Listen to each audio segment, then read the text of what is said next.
Angel matrimony. தேவனால் நியமிக்கப்பட்ட உங்கள் வாழ்க்கை துணையை தேடுகிறீர்களா?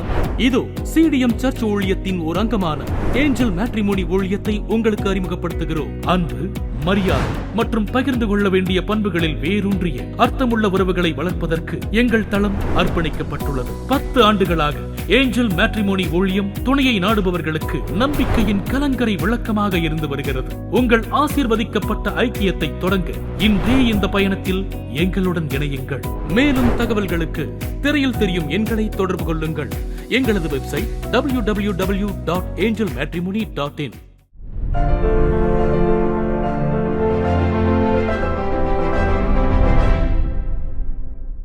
குடும்பம் கட்டப்படாவிட்டால், ஒரு குடும்பம் நல்லா இருந்துச்சுன்னா அந்த குடும்பம் அங்க வைக்கிற சபை நல்லா இருக்கும். சபை நல்லா இருந்துச்சுன்னா தேசம் நல்லா இருக்கும். ஒரு தனி மனிதனுடைய வாழ்க்கை ஆண்டவருக்கு பிரியமானதாக இருந்தால் குடும்ப வாழ்க்கையில் ஒரு பெரிய மகிழ்ச்சியை பார்க்க முடியும். குடும்பத்தை பற்றி பேசும்போது தனி மனிதர்களுக்கான ஆலோசனைகளையும் மூத்த தேவதாசர் அவரிடத்திலிருந்து பெற்று வருகிறோம். மற்றொரு முக்கியமான கேள்விக்கான பதிலை நம்முடைய மூத்த போதகர் ஜோசப் பாலச்சந்திர இடத்துல கேட்டு பெற்றுக்கொள்ளப் போகிறோம். பாஸ்டர், மீண்டும் ஒரு கேள்வியோடு நான் வந்திருக்கிறேன். இந்த கேள்வி என்னுடையது அல்ல, நேயர்கள் சார்பாக அந்த கேள்வி வைக்கிறேன். நேயர்கள் கொடுத்த கேள்விகளை தான் இப்போ நம்ம பேசிகிட்டு இருக்கிறோம். அதில் 2-3 பேர் தெரிவித்த கருத்து என்னென்னா, குடும்ப தேவைக்காக கடன் வாங்கிறது சரியா தவறா அப்படின்னு கேட்குறாங்க. அதாவது கணவனோ மனைவியோ இந்த மாதிரி கடன் பிரச்சனையில் மாட்டி இதில் கணவனை நீங்கள் தான் தேவையில்லாமல் இப்படி வாங்கிட்டீங்கன்னு குற்றஞ்சாட்டுகிற மனைவிமார்களை பார்க்குறோம். மனைவியை குற்றஞ்சாட்டி உங்கள் வீட்டிலேருந்து ஏதாவது அந்த டைமில் ஹெல்ப் பண்ணியிருந்தால் இந்த பிரச்சனை வந்திருக்காதேன்னு சொல்லி துவக்கத்துலேருந்து வந்துடுறாங்க, பிரச்சனைக்கு வந்துடுறாங்க. இதனால நிறைய குடும்பங்கள் உடஞ்சி போயிடுது. இப்போ நம்மகிட்ட கேட்குற கேள்வி, அந்த கேள்வி ரொம்ப அழகாக கேட்டிருக்காங்க. சரி, கடன் வாங்கக்கூடாதுன்னு சொல்கிறீங்க, குடும்ப தேவைக்கு எனக்கு நான் கடன் வாங்குகிறேன், இது ஆண்டவர் விரும்புவார், ஆனால் அடைச்சிருவேன்ற நம்பிக்கை எனக்கு இருக்குது, அது சரியா அப்படின்னு கேட்குறாங்க. குடும்ப தேவைக்காகவும் எல்லாவற்றுக்காகவும் கடவுளையே நாம் நம்ப வேண்டும். நம்முடைய பைபிளில் மிக தெளிவாக ஆவியானவர் எழுதி வைத்திருக்கிறார், அன்பினால் ஒழிய மற்றொன்றிலும் ஒருவனுக்கும் கடன் படாதிருங்கள். கடன் வாங்கினவன் கடன் கொடுத்தவனுக்கு அடிமை, மனுஷனுக்கு அடிமைகளாகாதிருங்கள் என்று கடவுள் தெளிவாக சொல்லியிருக்கும் பொழுது எதற்குமே கடன் வாங்கக்கூடாது அப்படி என்பதுதான் கடவுளுடைய ஆலோசனை வார்த்தை. ஆனால் சூழ்நிலை நிமித்தம் சிலர் கடன் வாங்கி விடுகிறார்கள். ஆனால் கடன் வாங்காமல் இருப்பது தான் கடவுளுடைய சித்தம். எனக்கு 77 வயது முடிந்து 78 வயது ஆகிறது. திருமணமாகி 53 ஆண்டுகள் முடிகிறது. எனக்கு 7 பிள்ளைகள், இப்பொழுது 7 பிள்ளைகளுக்கு திருமணமாகி 15 பேர பிள்ளைகள். இந்த 53 ஆண்டுகளிலே எனக்கு உதவி செய்த ஆண்டவர் பட்சபாதம் இல்லாதவர், கடன் இல்லாமல் யார்கிட்டையும் கடன் வாங்காமல் இருக்க உதவி செய்தவர் எல்லா மனுஷனுக்கும் உதவி செய்வார். ஏன்னா அவர் எழுதி வைத்து விட்டார். அதனால் கடன் வாங்குவது என்பது, நான் என்னுடைய ஆலோசனை கேட்கிறவர்களுக்கு சேவிங்ஸ் மாதிரி இருந்தால், அரசாங்கத்தில் வேலை செய்கிறவர்கள் அவர் கடன் குறைந்த வட்டியில் வாங்கி வீடு கட்டுவதற்கு அரசாங்கம் பணம் உதவி கடன் கொடுக்கறது, அதை வாங்க சொல்லி என்கரேஜ் பண்ணுவேன். அது சேவிங்ஸ். அந்த பணம் வேஸ்ட் இல்லை, மாதம் மாதம் அந்த சம்பளத்தில் அதை பிடித்து விடுவார்கள். அதே போல் ஒரு பிஸ்னஸுக்கு ஒரு வெஹிக்கிள் வாங்கணும், அது இஎம்ஐ கட்டி அந்த வெஹிக்கிளை மாதந்தோறும் கட்ட முடியும்.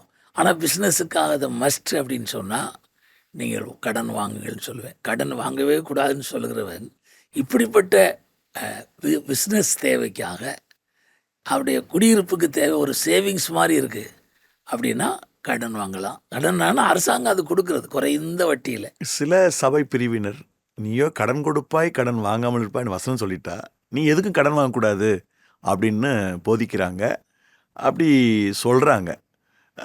இது தவிர கடன் வச்சிருந்தா ஆண்டவருடைய ரகசிய வருகையிலே போக முடியாது அப்படின்னு சொல்லக்கூடிய கருத்தும் இருக்குது. அப்பொழுது அதற்கான வேதவசன ஆதாரம் இல்லை. ஆனால் என்னை பொறுத்தளவில் ஒரு சேவிங்ஸ் போல், சப்போஸ் பிள்ளைகளுக்கு படிக்க வைப்பதற்கு கவர்மெண்ட்டில் எஜுகேஷன் லோன் கொடுக்குறாங்க.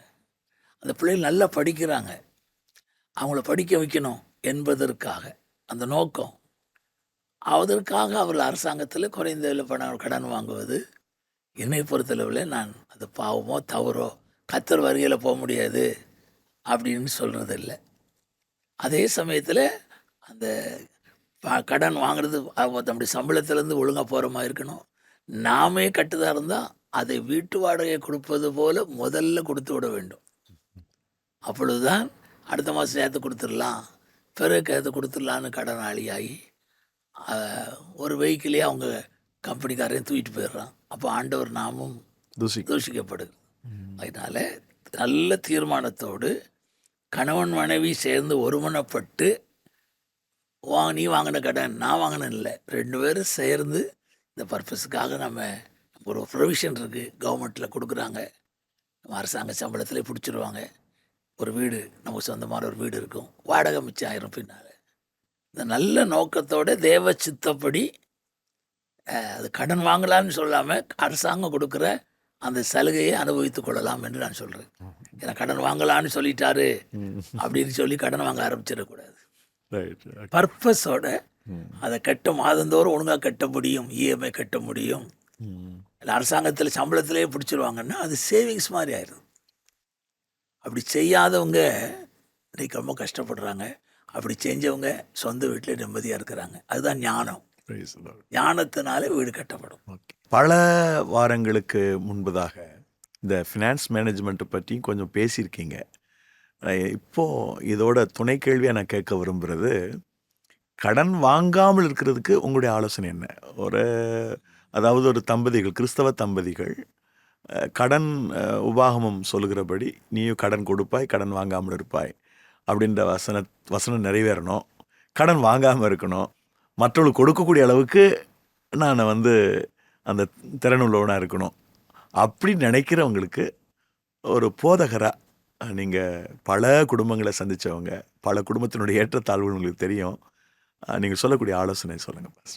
நல்லா கடினமாக உழைக்கணும். ஓகே. வேலையில் உண்மையாக இருக்கணும். கடவுளுக்கு கொடுக்க வேண்டியதை தசம பாகத்தை ஒழுங்காக கொடுக்கணும். அதோடு தசம பாகம் போல இந்த கேள்வியை கேட்கும்போது நான் இன்னொன்று சொல்லிடுறேன். புதிய ஏற்பாட்டில் தசம பாகம் கொடுக்க வேண்டிய அவசியம் இல்லைன்னு சிலர் பேசுகிறாங்க. அதாவது பொருளாதாரத்தை மையப்படுத்திய ஒரு விஷயம். இப்போ குடும்பம் கடன் வாங்காமல் இருக்கிறதுக்கு நீங்கள் தசமபாகம் கொடுக்க சொல்கிறீங்க. தசமபாகம் கொடுக்கறதே தப்பு, அது புதிய ஏற்பாட்டில் இல்லாத ட்ரூத்து அப்படின்னு நிறைய பேர் பேசுகிறாங்க. அது அந்த தசமபாகம் கொடுக்கறதுக்கும் நான் கடன் இல்லாமல் வாழ்கிறதுக்கும் உள்ள தொடர்பையும் கொஞ்சம் கிளாரிஃபை பண்ணிடுங்க ஃபர்ஸ்ட். அதாவது தசமபாகம் கொடுக்குறவங்க கடவுள் இதை கொடுக்கும் பொழுது கடவுளுடைய ஆசீர்வாதம் மீதியானதில் ஆசீர்வாதம் இருக்கனால அது போதுமானதாக மீதியாக இருக்குது. இந்த தேவனுடையதை அவங்க திருடும் பொழுது அங்கே அது ஒரு சாபம் மல்கியா 3 அதிகாரத்தில் இருக்குது. புதிய ஏற்பாட்டில் தசமபாகம் கொடுக்க வேண்டாம்னு இப்போ இயேசு கிறிஸ்து மத்தேயு 23:23 மத்தேயு 5:20 சொன்ன வசனங்கள்லாம் இல்லையா? இதையும் செய்ய வேண்டும், அதையும் விடாதிருக்கணும், நீதியும் இரக்கத்தையும் விடக்கூடாது, இதையும் செய்ய வேண்டும்னு இயேசுவே வாயை திறந்து சொல்லியிருக்கும் பொழுது புதிய ஏற்பாட்டில் இல்லைன்னு எப்படி சொல்ல முடியும்? மனப்பூர்வமாய் கொடுக்க வேண்டும்ங்கிற சத்தியத்தை வசனத்தை வச்சுக்கிட்டு தசமபாகம் கொடுக்க வேண்டாம்னு எங்கே இருக்கு? அகில உலகத்திலையும் மூத்த கிறிஸ்தவ போதகர்கள் ஒத்துக்கொண்ட தேவன் அங்கீகரித்த ஒரு உபதேசம் தான் தசமபாகம். பொருளாதாரத்துக்கும் அதுக்கும் சம்மந்தம் இருக்குது. உன் எல்லா விளைவின் முதற் பலனாலும் கர்த்தரை கனமண்ணு, அப்பொழுது உன் களஞ்சியங்கள் நிரம்பும், உன் ஆலைகளில் திராட்சை ரசம் புரண்டோடும். அப்போ பொருளாதார ஆசீர்வாதத்துக்கு கொடுக்கறதுக்குமே கனெக்ஷன் இருக்கிறதுனால தான் நான் சொல்கிறேன், கடன் வாங்காமல் இருக்கணும்னா தேவனுடையதை தேவனுக்கு கொடுத்துடணும். டைத்ஸ் இஸ் மைன், தசமம் என்னுடையதுன்னு சொல்லும் பொழுது நான் அதை எடுக்கிறதுக்கு எனக்கு என்ன உரிமை இருக்குது? தசமம் மினிமம். புதிய ஏற்பாட்டில் அப்படி சொல்லலன்னு பெரிய சில ஊழியர்களையும் சொல்கிறாங்க. நான் அதை எங்கே அங்கீகரிக்கல, நான் போகிற இடத்துல இதை ஆணித்தர ஒரு ஒழுங்கு accepted doctrine all over the world. மூத்த போதகர்கள், கிறிஸ்தவ தலைவர்கள் அங்கீகரித்த சத்தியம் தசமபாகம் கர்த்தருடையது. அதை எடுக்க நமக்கு உரிமை கிடையாது. இப்போ கடன் வாங்காமல் இருக்கணும்னா கடினமாக வேலை பார்க்கணும், நல்லா சம்பாதிக்கணும். ஜான் வெஸ்லி பிரின்சிபலை நான் எப்பவும் சொல்லுவேன், நான் ஃபாலோ பண்ணுறேன். ஏன் as much you can. அடுத்த 2வது நான் சொல்கிற ஆலோசனை கடன் வாங்க இருக்கணும்னா ஒவ்வொரு மாதமும் save as much you can. எவ்வளோ முடியுமோ சேமிக்கணும். எல்லாத்தையும் சாப்பிட்டு தீர்த்தரக்கூடாது, செலவழித்து தீர்த்தரக்கூடாது. அனாவசியமாக 5 பைசா செலவழிக்கக்கூடாது. அப்போ சிக்கனமாக இருக்க வேண்டும், சேமிக்க வேண்டும். எத்தனையோ வழிகள் இருக்குது. எல்ஐசி இருக்குது, ரெக்கரிங் டெபாசிட் இருக்குது, போஸ்ட் ஆஃபீஸில் இருக்க சேவிங்ஸில் நல்ல ஸ்கீம்ஸ்லாம் இருக்குது. அப்போது நான் சொல்லுவேன், ஒரு குழந்தை பிறந்த உடனே இப்போ நான் சொல்கிற ஆலோசனை, அந்த பிள்ளைக்காக ஒரு சேவிங்ஸ் ஆரம்பிச்சிருங்க. அது 12th படிச்சுட்டு இன்ஜினியரிங் காலேஜ் டாக்டர் போகும்பொழுது உங்களுக்கு ஒரு தொகை கையில் இருக்கும். எல்லாம் கடன் வாங்காமல் இருக்கணும்னா கடினமாக உழைக்கணும். ஒவ்வொரு மாதமும் கடவுளுக்கு கொடுக்க வேண்டியதை கொடுக்கணும், ஒவ்வொரு மாதமும் சேமிக்கணும். சேமிப்பு பெரிய பைபிள் பிரின்சிபல். அதனால எறும்பிடத்தில் போய் கற்றுக்கொள்ள சொல்றாரு. கோடை காலத்தில் ஆகாரத்தை சேர்த்து வைக்கும், அதான் சேவிங்ஸ். அது மாத்திரம் இல்லை, பைபிள் ஆதாரத்தில் யோசேப்புடைய வாழ்க்கையில் ஆண்டவர் சொப்பனத்தில் பேசும்பொழுது 7 வருஷம் நல்ல விளைச்சல் இருக்கும், 7 வருஷம் பஞ்சம் இருக்கும். அப்போ ஒரு ஆண்டவரே திட்டம் கொடுக்குறாரு யோசேப்புக்கு தேவ ஆவியினால. அந்த ஸ்டோர் ஹவுஸை வச்சு, களஞ்சியங்களை வச்சு நல்ல விளைச்சல் உள்ளதெல்லாம் சேமித்து வைக்க சொல்ல 7 ஆண்டுகள். நம்ம மீதியானதை ஞானத்தோட சிக்கனமாக ஆடம்பர செலவுகள், அனாவசிய செலவுகள் தவிர்த்து சேமிக்கணும். அப்போ நம்ம கடன் வாங்காமல் வாழ முடியும். அதுதான் பரிபூர்ண தேவ சித்தம். வாங்கிட்டாலும் குற்ற உணர்வுக்குள்ளே போய் நீங்கள் கஷ்டப்படாதுங்க. அதை திரும்ப அடைப்பதற்கு கணவன் மனைவி ஒருமனப்பட்டு நீங்கள் பிரயாசப்படுவீர்கள். ஆனால் கர்த்தர் உங்கள் கடனை எல்லாம் அடைப்பார். அதுக்கும் பைபிளில் ஆதாரம் இருக்குது. புருஷன் தீர்க்கதரிசி ஒருத்தன் செத்து போய் கடன் வாங்கிட்டு செத்து போயிட்டான். 2 பிள்ளைகளை அடிமையாக கடன் கொடுத்தவன் அடிமையாக கொண்டு போகிறான். அவள் தேவனிடத்தில் விசாரித்தால் தெய்வ தீர்க்கதரிசி மூலமாக அந்த கடனை தீர்க்க செய்தார். அப்போ கூட ஆண்டவருடைய தீர்க்கதரிசி என்ன சொன்னார்னா, அந்த எண்ணெயை வார்த்து வச்சு அதை விற்று அதை முதல்ல கடனை தீர்த்துட்டு மீதம் வச்சு நீங்கள் ஜீவனம் பண்ணுங்கள். இப்போ கடவுளுடைய திட்டமே கடனை திருப்பி கொடுக்கணும். தெரியாமல் வாங்கியிருந்தா. ஏன்னா கடன் வாங்கி செலுத்தாமல் துன்மார்க்கன் கடன் வாங்கி செலுத்தாமல் போகிறான்.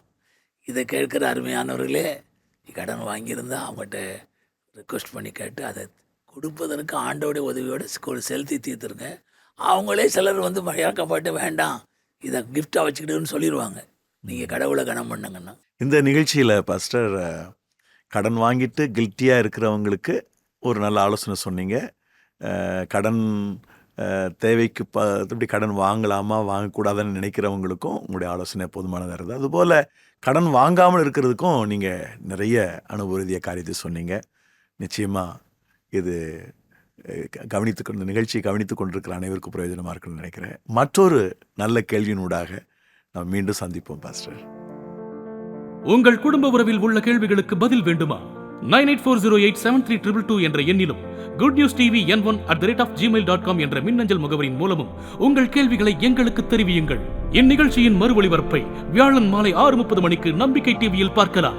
மேலும் இந்நிகழ்ச்சியை நம்பிக்கை டிவியின் யூடியூப் பக்கத்திலும் பார்க்கலாம்.